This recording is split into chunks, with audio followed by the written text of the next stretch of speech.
Do you see this as routine compliance? Alice, good to be back with you. Well, the loopholes in the Epstein Files Transparency Act do allow them to withhold things like active investigations, national security stuff. But when it comes to other privileges, they are really leaning into it. They are taking a very broad view of the work product privilege and the deliberative process exception. And in the Epstein Files Transparency Act, it does not allow you to withhold documents based on those privileges. So you can say many of those 3 million documents we haven't seen are because the DOJ is saying that work product deliberative process privileges apply. And that can be troubling because not only is it not in the act that those are exceptions to producing the documents, but you're also supposed to produce a report to describe what is being redacted and why. And that hasn't been done yet by this administration. 15 days, I think. They've got 15 days Correct. to do it. Let me ask you something quickly, because Fallon brought this up, and she talked about the possibility of investigations. You've mentioned that as well. But is there any inkling of active investigations underway right now? Why would Todd Blanche, if there was something underway, say, you know, this is it.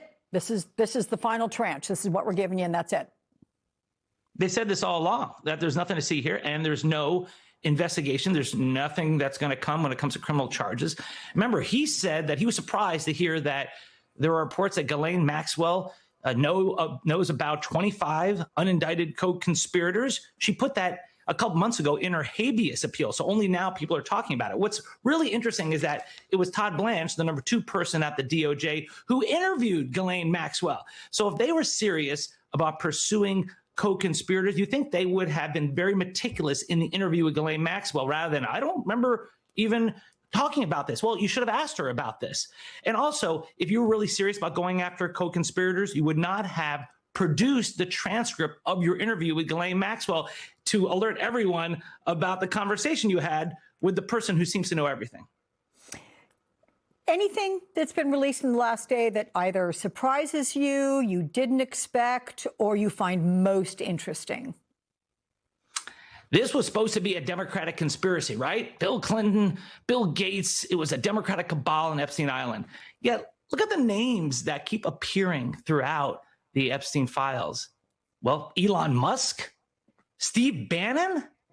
How about Howard Lutnick, the Commerce Secretary, who said that he was so grossed out by Epstein when he went to his house that he and his wife cut ties to them. Now we find out that after that happened, he was apparently on Epstein Island. And so in addition to Trump's name being in there, how can you say this is a Democratic conspiracy then when you see some of MAGA's biggest names throughout the files? Now I think we know why the administration did not want to release these names. It doesn't mean that anyone did anything criminal. It just means there's a lot of smoke there and a lot of embarrassment that has come out and may still come out.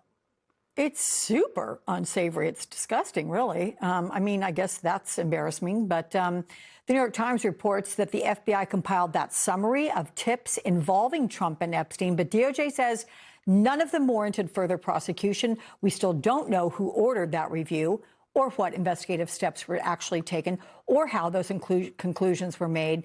But is this a normal vetting process, Dave? Does the lack of transparency raise any red flags about political filtering at DOJ?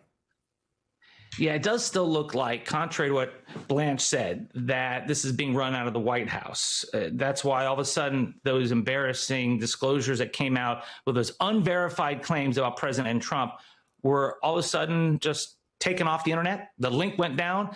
And then after there was enough publicity about it, it went back up. We've seen this before. So I got to believe they got a call at DOJ from someone at the White House to say, what are you doing? But then once the toothpaste is out of the tube, you know, you can't do anything about it. I'm also concerned the fact that we didn't see the victim statements of the FBI. We're waiting to see that.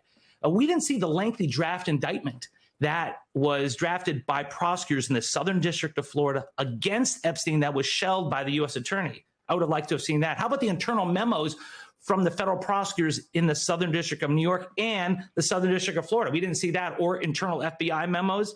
And when it comes to names of co-conspirators, which we're all waiting on, well, the only names we've seen is Ghislaine Maxwell. We already knew about that one. Jean-Luc Brunel, he's dead. And Leslie Wexner, who knows why his name was unredacted, but all the others continue to be redacted. So it does seem pretty haphazard in the way they roll this out without any real rhyme or reason.